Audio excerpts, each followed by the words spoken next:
She wore a smile like armor and a secret like a scar. For 5 years, Selena had been the punchline at every dinner table, the whisper behind every champagne flute, the barren wife, the woman who couldn't give Richard's bloodline what it needed. She had swallowed the shame so long it had become part of her digestion. But tonight, in a gold-trimmed ballroom full of people who had never once seen her, a man with dangerous eyes and a quieter kind of power looked across the room, and he saw her. Not her failure, not her womb, not her usefulness, her fire. And when Sang-ook Jin, the most feared name from Seoul to Singapore, slid a black pearl dragon ring onto her finger in front of everyone who ever made her bleed quietly, the room didn't just go silent. The black pearl has long symbolized wisdom born from pain. In Polynesian mythology, the god Lono descended from the heavens on a rainbow and offered the black pearl to the woman he loved as a symbol of his heart. In Korean culture, dragons are not destroyers. They are sacred guardians of those they choose to protect. Here's another thing most people don't know. In traditional Korean culture, and within Yakuza-adjacent power structures, a man who publicly claims a woman as his wife before witnesses is making an unbreakable social contract. It's not just romantic. It's a declaration of protection. To touch her after that is to declare war, that it shook. And that's the world of Selena and Sang-ook, where survival becomes sovereignty and being discarded becomes the beginning of a dynasty. If you're drawn to stories where pain gets rewarded with power, where women who are counted out end up holding the keys, and where love looks less like roses and more like a man who burns the world down so you never have to kneel again, you are exactly where you belong. Hit subscribe because we have more stories coming that will wreck you in the best way, protective men with complicated loyalties, women who rise from ruins, and the kind of love that only makes sense to people who've survived something real. Smash that like button and drop a comment. What's your situation right now? And where in the world are you watching from? Are you sneaking this in at work, deep in your covers when you should be asleep, or stealing a moment on your commute just to feel something? Tell me, where are my story lovers tuning in from today? I genuinely want to know who's here with me. She had learned to arrive early to rooms that didn't want her. Not out of eagerness. She had burned through eagerness years ago, left it somewhere on a cold examination table between the third and fourth failed fertility consultation. She arrived early because it gave her time to arrange her face before the audience filtered in. Time to smooth the silk of her garnet gown, straighten her spine, and build the particular kind of stillness that looked, from a distance, like dignity. The ballroom smelled of white orchids and old money and the kind of ambition that never quite bathes the stench of itself away. Gold trim caught the chandelier light along every cornice, every table edge, every carefully angled mirror. Richard's people had taste, she would give them that. What they lacked in warmth, they more than compensated for, in aesthetic cruelty. Selena moved along the outer wall like a shadow that had learned not to draw attention to itself. Around her, women in column gowns laughed with their whole throats. Men in black tie clinked crystal with the easy authority of people who had never once questioned whether they belonged. She had once tried to belong here, had brought hostess gifts and memorized birthdays and laughed at the right moments, had pressed her hope into every corner of this family like a woman repainting a house that was never going to be hers. 5 years. 5 years of doctors and silence, and Richard's mother's eyes sliding over her at Sunday dinners like she was a stain on the upholstery. Still nothing? His aunt had asked her last Christmas, the question dressed as concern, delivered as verdict. Still nothing. She found her place near the terrace doors, her usual geography at these events, close enough to the exit to breathe, far enough from the center to remain forgettable. A waiter passed. She took a glass of water. Not champagne. She had learned that champagne made her feel things, and feeling things in rooms like this was a liability she could not afford. From across the ballroom, she watched Richard work the crowd. He was magnificent at it. The broad handshake, the pulled-in laugh, the way he made every man feel chosen and every woman feel seen. 40 years old tonight, and still wearing it like a gift the world owed him. His tuxedo was perfect. His teeth were perfect. His life, as he had arranged it, was perfect. She had once thought she was part of that perfection. that she completed something in him. She understood now that she had only ever been a placeholder, a woman installed in the appropriate position while the real story was written somewhere she wasn't permitted to read. He caught her eye across the room. For just a moment, less than a heartbeat, something moved across his face. Not guilt. Richard didn't architecture guilt. It was something more administrative. The look of a man confirming that a necessary thing was still in its necessary place before the evening's real business began. She looked away first. Not because she was afraid of him. She had graduated from fear somewhere around year 3. She looked away because she recognized, with the quiet clarity that suffering sometimes grants, that whatever was about to happen in this room tonight had already been decided without her. She was dressed in garnet to complement the room's palette. Not to be seen. Never to be seen. She pressed her shoulders back, lifted her chin, and waited for the blow she could already feel coming. Richard loved a microphone. He loved the way a room contracted when he stepped toward one, the hush that moved through a crowd like a tide pulling back from shore. He had built his entire empire on that pause, that held breath, that collective leaning in. He understood power as performance, and tonight's performance had been rehearsed. Selena watched him take the stage from her place near the terrace doors. The band softened. Glasses paused midair. His mother, seated at the center table with the posture of a woman who had never once apologized, touched the pearls at her throat and smiled the smile of someone who already knew the ending. She knows, Selena thought. They all know. 40 years, Richard began, his voice moving through the room like warm smoke. 40 years, and I have never once been given something I didn't earn. He paused to receive the low, approving murmur. But tonight, I've been given a gift I did nothing to deserve. Selena's water glass was cold against her palm. Some of you know her. He extended one hand toward the side of the stage, and Melissa appeared, blonde, glowing, one hand resting on the unmistakable curve of a 5-month pregnancy. The room inhaled as one organism. She is carrying my child. My heir. The applause began before he finished the sentence. Selena did not move. She had always been exceptional at not moving. It was perhaps the skill she had refined most completely in this marriage, the ability to absorb impact without visible fracture. She felt the heat crawl up her neck, felt the eyes find her from across the room, the glances sharp as filed nails. She heard the whispers assemble themselves with practiced speed. Of course. Well, we always knew. Poor thing. 5 years and nothing to show for it. Richard let the applause settle before he delivered the rest. He was too skilled to rush it. Selena. He said her name the way a man closes a ledger. Final. Arithmetic. You have been my wife, and I have honored that.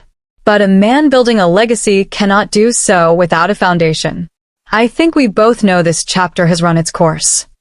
There it was. Public. Irrevocable. Wrapped in the language of civility so that no one in this room could call it what it actually was. She set her glass down on the tray of a passing waiter with a steadiness that surprised even herself. She would not cry. She had made that agreement with her body years ago. Not here, not for them, not ever where they can see it and feel satisfied. She kept her chin level and her eyes dry, and let the room's noise wash over her like weather. What she did not expect was the silence. Not the soft, embarrassed silence of a room looking away. A different silence, sudden and total, as though someone had reached into the air and removed all the sound at once. She turned. A man stood at the edge of the crowd. He had not moved, had not spoken, had not raised a hand. He had simply turned his attention toward the stage, and the room had responded the way rooms respond to things that are genuinely dangerous, with immediate, involuntary deference. He was looking at Richard, and then, slowly, with the unhurried precision of a man who had never once needed to rush, he was looking at her. Selena felt it land somewhere beneath her ribs. Not like a threat, like a recognition. She did not look away. If you have been enjoying the stories so far, kindly subscribe and hit the notification bell to ensure you're part of the inner circle for every new release. The screen might go black, but the legend continues. Don't miss the next epic story. He had been in the room for 40 minutes before anyone noticed him. That was intentional. Sang-ook Jin had spent the better part of 3 decades cultivating the particular skill of occupying space without announcing himself, of being present in a room the way a current is present in deep water. You don't see it. You only understand it when it moves you somewhere you didn't plan to go. He stood at the far edge of the ballroom with a glass of scotch he hadn't touched, flanked by 2 men whose stillness was itself a kind of language. He wore black on black, no pocket square, no cuffling flash, nothing that reached for attention. He had learned early that the most powerful thing a man could wear was the absolute absence of need for approval. Richard's people had been circling him all evening. Associates with careful smiles and extended hands, each one angling for proximity to the Jin name the way flowers angle toward light they're not sure they deserve. He had shaken hands where protocol required it and declined conversation where it didn't. He was here for one reason, a business alliance that Richard had been constructing for the better part of 2 years, the kind that required a show of family stability, legacy, the performance of permanence. He had been prepared to be mildly bored. Then the woman in garnet had walked in. He'd noticed her not because she demanded it, precisely the opposite. She had moved along the wall with the careful economy of someone who had learned that taking up space came with consequences. But there was something in the quality of her stillness that caught him the way a single note catches in a silent room. It wasn't defeat. He knew defeat, had seen it hollow people out until they were architecture without inhabitants. This was something else. Something forged. He had watched her for the better part of an hour. Watched her arrange her face into composure, while her husband's eyes passed over her like furniture. Watched her absorb the room's small cruelties, the angled glances, the performative whispers, without flinching, without folding. She bled, he understood. Just not where anyone could see it. He recognized that. Had spent his own years learning to contain damage so completely that the people who caused it never received the satisfaction of knowing it landed.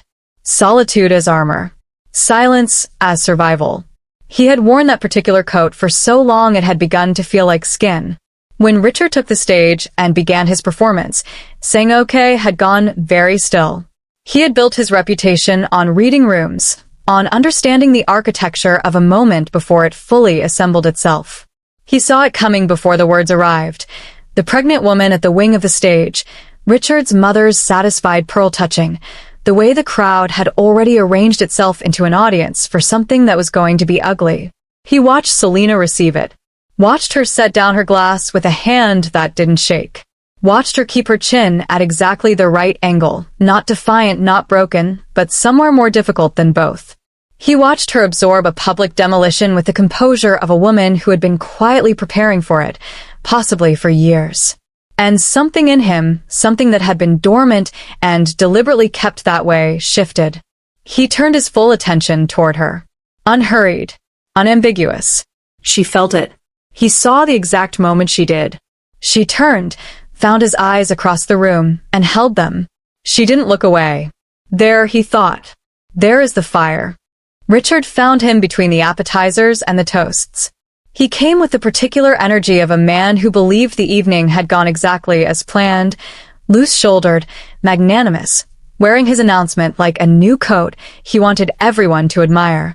He extended a hand and Sang-ook took it, measuring the grip the way he measured everything, for what it revealed rather than what it intended.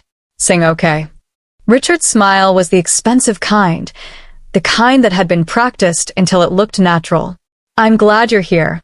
Tonight felt like the right moment for new beginnings. It was a significant announcement, Sang-ook said. His voice was level, uninflected. He gave nothing in the tone that Richard could use. Richard laughed, the easy laugh of a man rearranging discomfort into confidence. I know it was unconventional, but a man in my position, building what I'm building, needs the right foundation. You understand that. Your own enterprises are built on legacy, on lineage, on loyalty, Sang-ook said. A small pause. Exactly. Loyalty. Richard straightened slightly, recalibrating. Which is why this alliance makes sense. I'm offering you stability. A family consolidated around clear succession. Melissa is... Where is your wife? The question landed quietly. Richard blinked. She's here. Somewhere. Selena and I have come to an understanding. The paperwork will be. Where is she? It wasn't a question the second time. Richard's jaw tightened almost imperceptibly. He turned and gestured vaguely toward the edge of the room, and Sang-ook followed the gesture to where Selena stood, still near the terrace doors, still composed, still wearing her stillness like a garment she had tailored over years of necessity. Someone near her had said something. She was absorbing it with a smile, so controlled it was almost architectural. Sang-ook set down his untouched glass. The alliance, Richard began again, reclaiming his footing, is really about what I can offer going forward. A clean structure. A clear air. I'm not interested in what you're offering going forward. The air changed. Richard laughed again, shorter this time. I'm sorry. You've spent this evening reducing a woman to her failures in front of 200 people. Sang-ook adjusted a single shirt cuff. Unhurried. Almost bored. You have confused spectacle with strength. I don't build with men who mistake those two things. Richard's smile held but thinned. Sang-ook, I think you misunderstand the situation. I understand it precisely. He turned from Richard with the finality of a door closing. Excuse me. He crossed the ballroom the way he crossed every room, as though the space had been arranged for his passage. Conversations paused as he moved through them. The crowd adjusted without knowing why, the way water adjusts around something that moves with absolute intention. He stopped in front of Selena. She looked up at him. Her eyes were dark and still and gave nothing away that she hadn't chosen to give. Up close, the composure was even more remarkable. He could see what it cost her, the precise tension of a woman holding herself together through sheer architecture of will. He reached into his jacket pocket. The ring was black pearl set in platinum, cradled by a dragon whose wings curved up to hold the stone like something precious. Like something chosen. He had carried it for reasons he hadn't fully examined until this moment. He held it out. Not as a transaction. As a declaration. My name will keep you safe, he said quietly. If you'll allow it. The room, by now, had gone completely silent. Selena looked at the ring. Then at him. Then, with the steadiness of a woman who had already survived the worst this room could offer, she extended her hand. I would really appreciate you subscribing to the channel right now so you never miss a single second of this cinematic journey.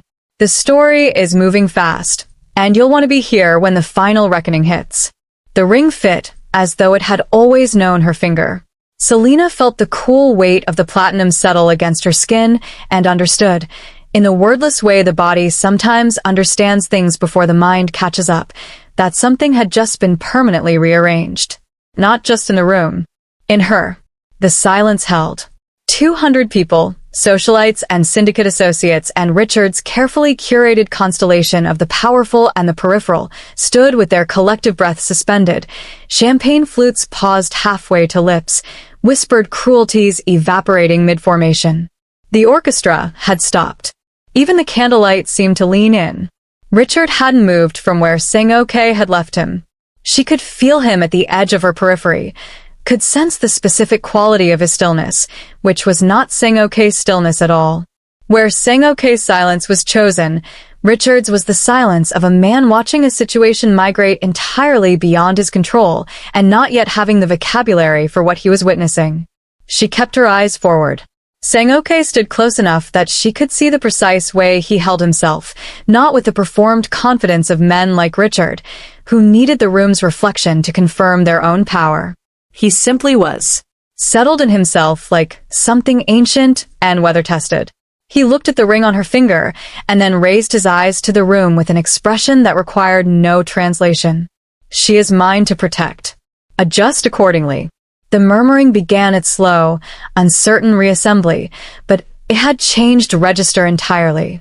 The sharp tittering that had followed Selena through 5 years of these events, the performative pity and the sharper cruelty beneath it, had been replaced by something more cautious. More careful. The room was recalibrating, and she could feel it happening in real time, could feel the social mathematics being urgently revised around her. Richard's mother set down her champagne. It was, Selena thought, the most satisfying sound she had ever heard. Sang-ook turned to her then, angling his body slightly away from the room, a small gesture, almost private, that created a corridor of quiet between them in the middle of all that noise. "There's a terrace," he said. "When you're ready." Not come with me. Not an instruction dressed as an invitation. "When you're ready." As though her readiness was the only variable that mattered. She nodded once. He offered his arm, and she took it, and she felt the room's collective gaze track them as they moved together toward the terrace doors, felt the weight of 200 recalibrated opinions pressing at her back. She did not look at Richard. She had spent years monitoring his reactions, adjusting her behavior to the barometer of his moods. She was done with that particular weather. She kept her eyes on the doors ahead. Behind her, she heard Richard's voice, low, controlled, attempting authority. Sang-ook. A pause. Nothing came back. "We had an arrangement." "Had," said one of the two flanking men, in a tone that closed the subject like a lock turning. The terrace doors opened onto cool night air and the distant sound of the city, a softness after the ballroom's pressure. Selena stepped through and felt the night receiver. She exhaled, slowly, the way you exhale when you've been holding something heavy for a very long time and have finally been given permission to set it down. She looked at the ring in the low light. The dragon's wings curved protectively around the pearl. Protecting, she thought. Not possessing. She had never understood the difference until now. The city spread below them like spilled jewelry.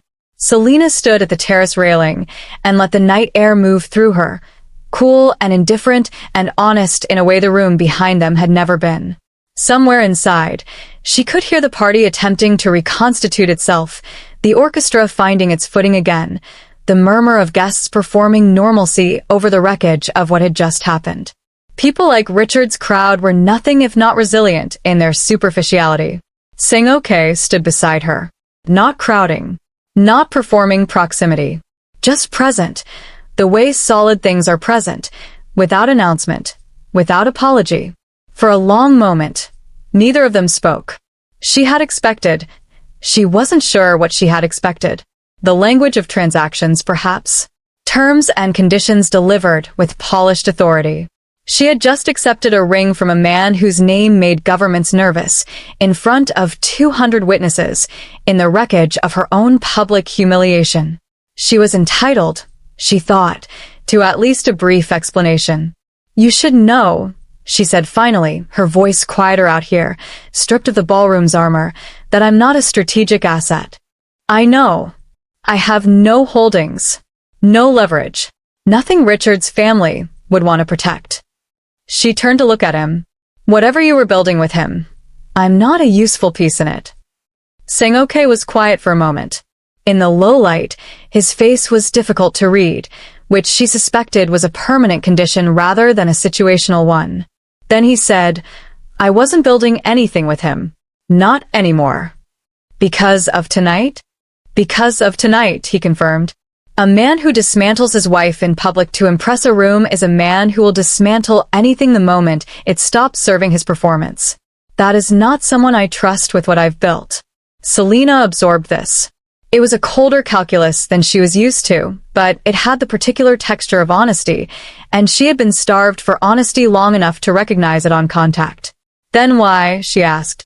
He turned to look at her fully then, the same look from across the ballroom, the one that had felt like recognition rather than appraisal. Up close it was even more unsettling in its steadiness. "Because I watched you stand in that room for an hour and take everything it offered you and give nothing back that they could use." He paused. "That is not a small thing." "It was survival," she said. "Yes," he agreed. "Which requires a particular kind of strength that most people confuse for weakness because it doesn't make noise." Something shifted in his expression, not softening exactly, but opening. A door ajar rather than locked. "I have spent most of my life in rooms that required exactly that from me. The silence. The containment." He looked back at the city. "I recognized it in you, because I have worn it myself." Selena was quiet for a long moment. She looked down at the ring. The black pearl caught the moonlight and held it, luminous and deep, Something valuable formed by years of pressure and irritation transformed, improbably, into beauty. She thought about 5 years of doctors' offices. 5 years of Richard's family's eyes. 5 years of being the flaw in someone else's perfect story. "You didn't rescue me," she said quietly. It wasn't an accusation. It was something she needed to say out loud to understand it. In there. "You didn't rescue me." "No," Sang-ook said. "You just made them see what was already there." He looked at her. Yes. The city hummed below them, indifferent and alive. Selena straightened, not the performed straightening of the ballroom, the armor spine, the chin-raised survival posture. Something easier. Something that came from a different place entirely. "Tell me about the dragon," she said. And for the first time that evening, Sang-ook Jin almost smiled. Smash that subscribe button and let us know in the comments who you are rooting for. Your support keeps these epic tales coming, so subscribe and join our community today. The fortress did not announce itself. That was the first thing Selena noticed, that a compound belonging to the most feared man in 3 countries wore its power quietly, the way Sang-ook himself wore it. No ostentatious gates with gilded crests. No architecture reaching skyward to remind visitors of their smallness. Just a long private road through old-growth trees, a turn, and then a house that was simply, undeniably, permanent. Stone and glass and dark timber, settled into the hillside as though it had grown there rather than been built. As though it had always been the inevitable conclusion of that particular landscape. A woman named Hyunja met her at the entrance.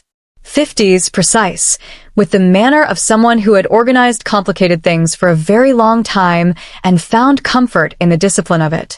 She showed Selena to a suite of rooms on the 2nd floor, clean-lined and unhurried in their design, a large window overlooking a garden where something was always in bloom regardless of the season, she was told. "Mr. Jin asks that you consider this yours," Hyunja said. "Not guest quarters. Yours. There is a difference, and he wanted that communicated clearly." Selena stood in the center of the room after Hyunja left and let herself feel the silence.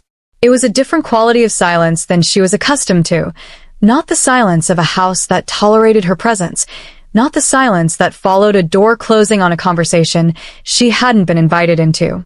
This silence was clean, unburdened. It asked nothing of her. She sat on the edge of the bed and, for the first time in longer than she could accurately measure, allowed herself to come apart slightly. Not dramatically. Not with the heaving, cinematic grief of someone performing their own suffering. Just a quiet dissolution, the particular kind of crying that happens when safety arrives unexpectedly and the body, which has been clenched against impact for years, suddenly understands that it can release. She pressed her fingers to her mouth and breathed through it. Then she washed her face, changed her clothes, and went to find the kitchen. The compound had a rhythm she learned over the following days, the way you learn the rhythm of a new city, by moving through it without a map until the geography begins to make sense. Meals at specific hours. Certain corridors busy in the mornings, quiet by afternoon. The 2 flanking men, she learned their names were Day and Juno, stationed at intervals that initially felt like surveillance and gradually revealed themselves as something closer to custodianship. They were not watching her. They were watching everything around her. The distinction settled something in her chest. Sang-ook was present in the compound the way he was present in rooms, thoroughly, without performance. He did not hover. He did not check on her with the particular energy of a man expecting gratitude for his own generosity. He moved through his days with a focused self-containment that she found, unexpectedly, restful. He was not a man who required management. They had breakfast together on the 4th morning. He read documents. She had coffee and looked at the garden and found that the absence of conversation was not uncomfortable. It was, in fact, the most honest exchange she had experienced in years. 2 people in the same space, neither of them pretending. "You're not what I expected," she said eventually. He looked up. "What did you expect?" She considered it honestly. "Someone who needed something from me. Everyone who has ever offered me anything needed something from me first." He set down the document. "I run organizations that require absolute clarity about motivation," he said. "Including my own. I know what I want and what I don't want, and I don't construct elaborate performances to obscure the difference. A pause. What I want is for you to stop waiting for the condition attached to the kindness. Selena looked at him across the breakfast table, this quiet, dangerous, entirely legible man, and felt something she had nearly forgotten the name for. Safety, yes. But beneath that, something more complicated. She was being known, not assessed, not measured against a metric of usefulness. Known. It was on the 6th day that Hyunja placed a small folder on the table beside her morning coffee without comment. Inside were documents, medical records she realized slowly. Richards. Dated 8 months prior, the letterhead of a private specialist clinic she didn't recognize. She read the first page, and then read it again more carefully. She set it down. She picked it up again. The document was clinical in its language, precise in its terminology, and absolutely unambiguous in its conclusion. She stared at the words until they stopped being words and became simply the architecture of 5 years of her life, restructured entirely by a single paragraph. She heard Sang-ok's footsteps in the corridor and looked up when he appeared in the doorway. He read her face. She was learning that he was extraordinarily good at reading faces, and his expression shifted into something careful and attentive. "You knew," she said. Her voice was steady. She was almost surprised by it. "I had the information," he said. "I didn't want to present it as a transaction. As though the truth about your own life was something I was offering in exchange for something else." He came and sat across from her. "It's yours. It was always yours. It simply needed to be returned to you." She looked back at the document. Richard was the one who was barren. Had been, according to the records, since well before their marriage. Had known or suspected, and had said nothing. Had let her carry it. Had handed her the weight of a flaw that was never hers and watched her buckle under it for 5 years without correction. She had expected rage. Had braced for it, the way you brace for a wave you can see coming. What arrived instead was something quieter, more tectonic. The specific feeling of a foundation you built your understanding of yourself upon shifting and revealing that the ground beneath it was solid after all, that you had been stable all along, and only the story told about you had been broken. She closed the folder. "Thank you," she said. Not for the protection. Not for the ring or the compound or the 2 careful men in the corridors. For giving her back the truth about herself without making her earn it. Sang-ok nodded once and returned to his documents and let her sit with it. This new, rearranged version of her own history in the clean, unburdened silence of a house that had decided, without conditions, that she belonged in it. It arrived the way most demolitions arrive, quietly and then all at once. Selena was in the garden when day appeared at the pathway's edge with a particular stillness that she had come to understand meant something significant was in motion. He didn't speak. Simply tilted his head toward the main house with an economy of gesture that said you'll want to see this without the performance of urgency. She set down her book and followed. Sang-ok was in his study, a room she had been in only twice before, dark-shelved and precisely organized, the kind of room that reflected the interior of the person who occupied it. He was standing behind his desk rather than sitting, which she had also learned to read. He stood when things required his full attention. Juno was positioned near the window. On the desk, a laptop displayed a paused video frame. A news broadcast. She could see the Chiron from the doorway. She stepped closer and read it. Jin biomedical heir Richard Jin embroiled in paternity dispute. Sources claim unborn child not his. She looked up at Sang-ok. "It broke this morning," he said. 3 outlets simultaneously. Someone close to Melissa decided the arrangement was no longer worth protecting. Selena lowered herself into the chair across from the desk with a slowness that had nothing to do with weakness. She was simply processing, the news moving through her in layers, each one arriving at a different depth. Melissa's child was not Richard's. The heir he had humiliated her to produce space for.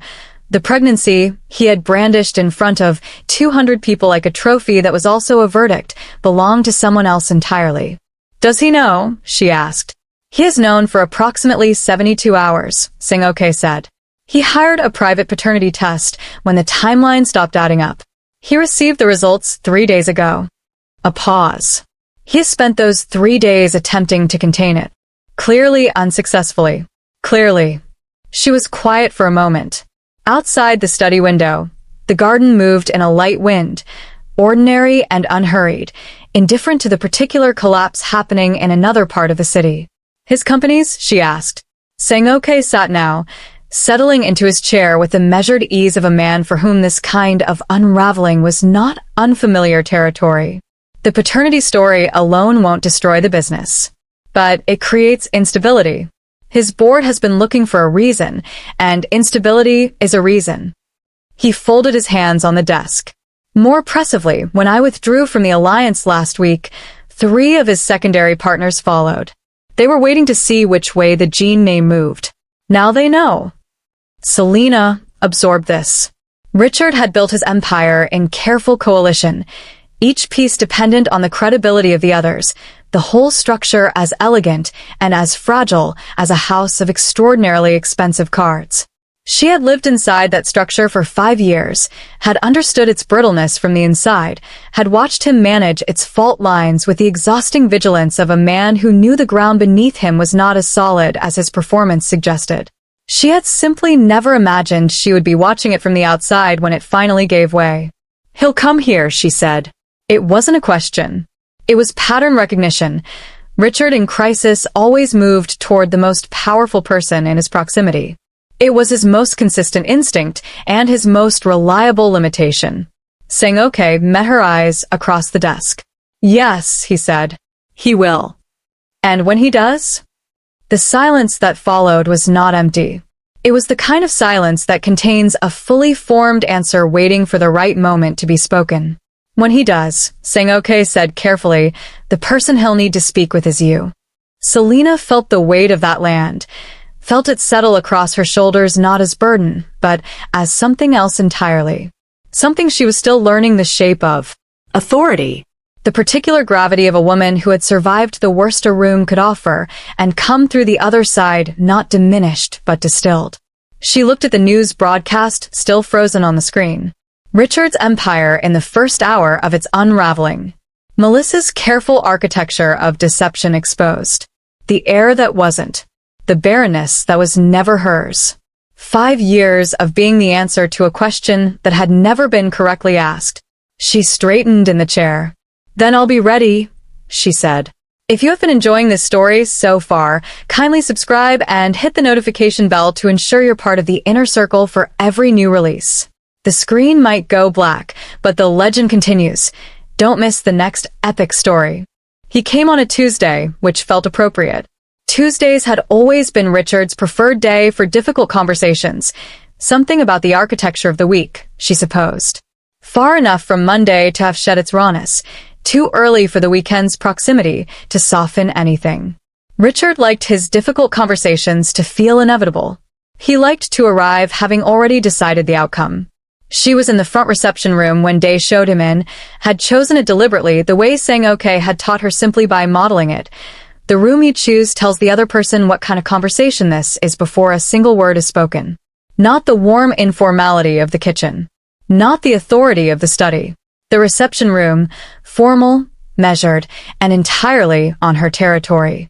Richard looked diminished. It was the first thing she noticed, and she noticed it without satisfaction, which surprised her. He had lost the particular quality of expansion that had always characterized him in space, that ease of a man for whom rooms rearrange themselves. He was wearing it still, the expensive coat, the careful grooming, but something structural had gone out of him. He looked like a building after the load-bearing wall has been quietly removed. Still standing. Not entirely sure why. He stopped when he saw her. She had wondered, in the days since the news broke, what this moment would feel like. She had rehearsed versions of it in the quiet hours. The things she might say, the architecture of a confrontation she had been owed for years. She had imagined herself cold, or righteous, or wielding the truth of his medical records like a blade she had sharpened in private. What she felt, looking at him now, was simply clear. Selena. He said her name differently than he used to. The ledger closing finality was gone. In its place was something she had never heard from him, a kind of careful humility, the specific register of a man who needs something and knows he has exhausted his usual methods of obtaining it. You look, he stopped. Recalibrated. Thank you for seeing me. Sit down, Richard. He sat. She remained standing for a moment, not to perform dominance, but because she wasn't finished deciding where she wanted to be in this room. She moved to the chair across from him and settled into it with a composure that she recognized, with quiet astonishment, was entirely unperformed. It wasn't armor anymore. It was simply her. The board votes on Thursday, he said. I have 2 days. I know. He looked at her carefully. Then you know what I'm here to ask. I know what you think you're here to ask, she said. You think you're here to ask Sang-ook for a stay of execution, for the Jin name to move back toward her column, so your board reads it as confidence and holds. She watched his face confirm this with a small tightening around the eyes. You came to him. But he sent you to me. Richard was quiet for a moment. She could see him processing this, reconfiguring his understanding of the room's power geometry in real time. It was, she thought, probably the first honest thinking he had done in months. The medical records, he said finally. His voice had dropped. Something in it that might, in a different man, have been shame. How long have you had them? Long enough. Selena? 5 years, Richard. She said it without heat, without theater. Just the number, clean and weighted, placed between them on the table where it had always belonged. 5 years of your mother's eyes at Sunday dinner. 5 years of whisper campaigns at galas and specialists' offices, and your aunt asking still nothing at Christmas, like I was a broken appliance she was politely refusing to replace. She paused. 5 years of carrying a flaw that was yours, that you knew was yours, or suspected, and said nothing. Not once. He opened his mouth. I'm not asking for an explanation, she said. I'm telling you what the 5 years cost. Because you're here asking for something, and before we discuss what that is, you're going to sit in this room and understand what it is you actually did. The silence that followed was the longest he had ever given her. She watched him absorb it, watched the self-protective reflexes rise, and, for once, find no purchase.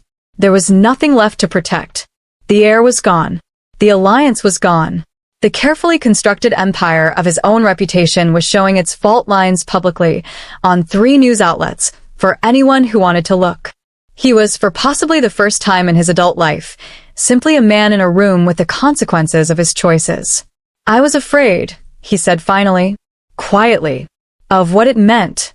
For the name, the legacy, everything I'd been told a man in my position was supposed to. I know, she said. And she did.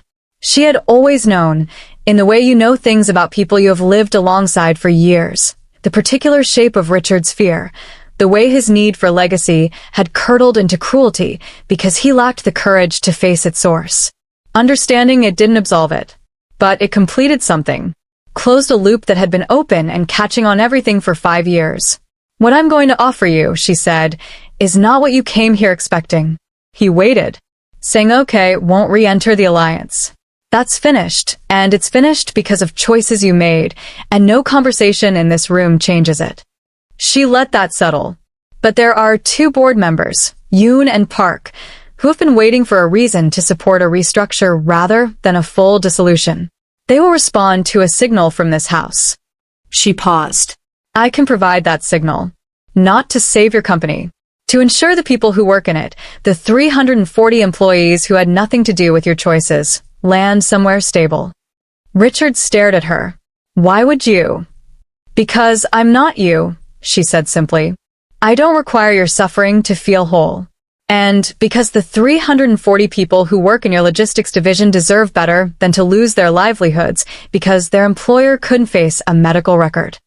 He looked at her for a long moment, really looked at her, possibly for the first time, with the particular attention of a man seeing something he had possessed and catastrophically failed to understand.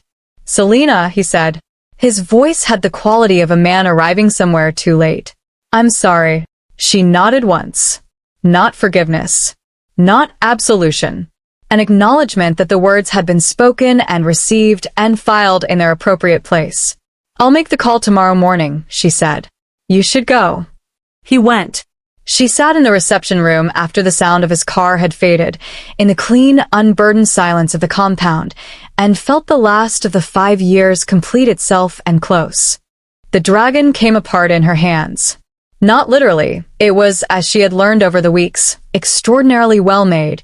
The platinum worked with a precision that suggested someone had cared deeply about its permanence. But Sang-ook had placed it on the table between them during their first formal dinner after Richard's visit, and explained what she had been looking at all along.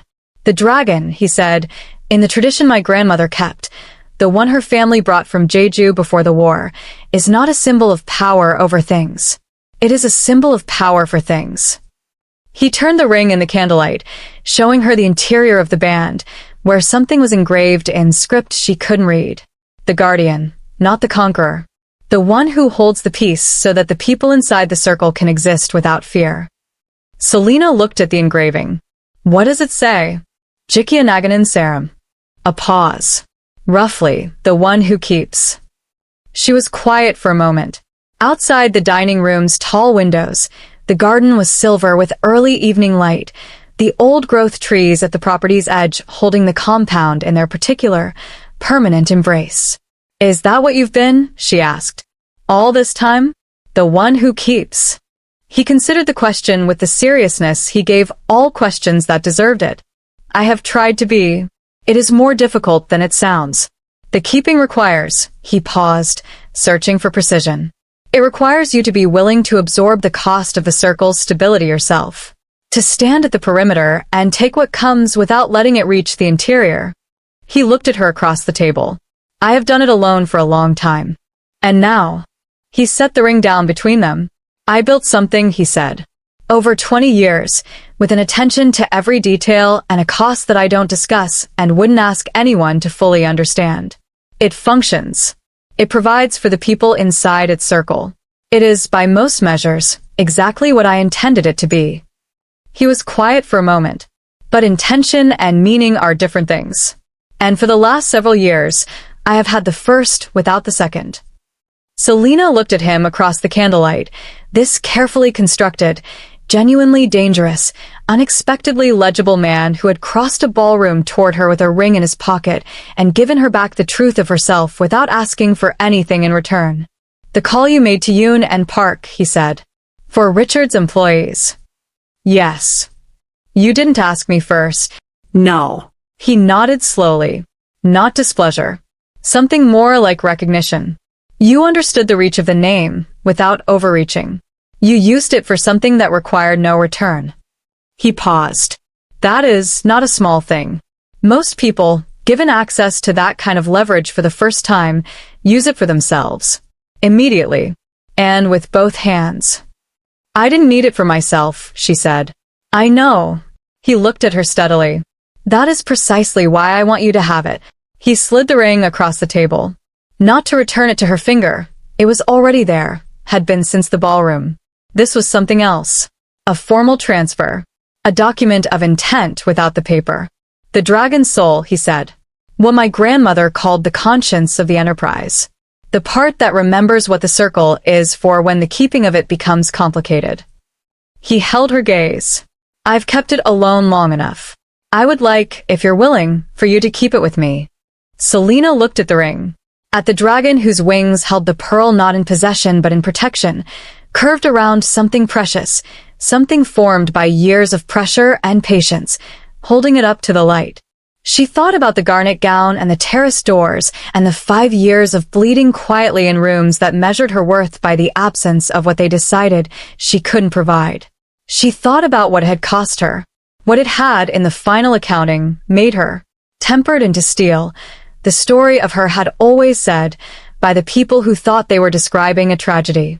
They had been describing, she understood now, exactly this. Exactly here. Exactly the woman sitting across from a man who had looked at all that tempering and seen not damage but capacity, the specific, hard-won ability of someone who has survived the perimeter to understand what the center is worth protecting. She placed her hand over his on the table. "Tell me everything," she said. "I'm ready to keep." Outside, the old-growth trees held their quiet perimeter around the compound.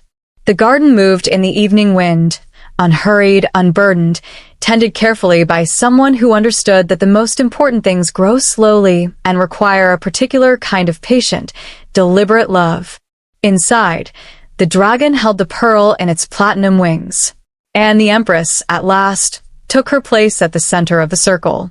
If you have enjoyed this story so far, kindly subscribe and hit the notification bell to ensure you're part of the inner circle for every new release. Tell me your favorite part of the story and why you think it's the best. I'd be in the comments section watching and replying to all your messages.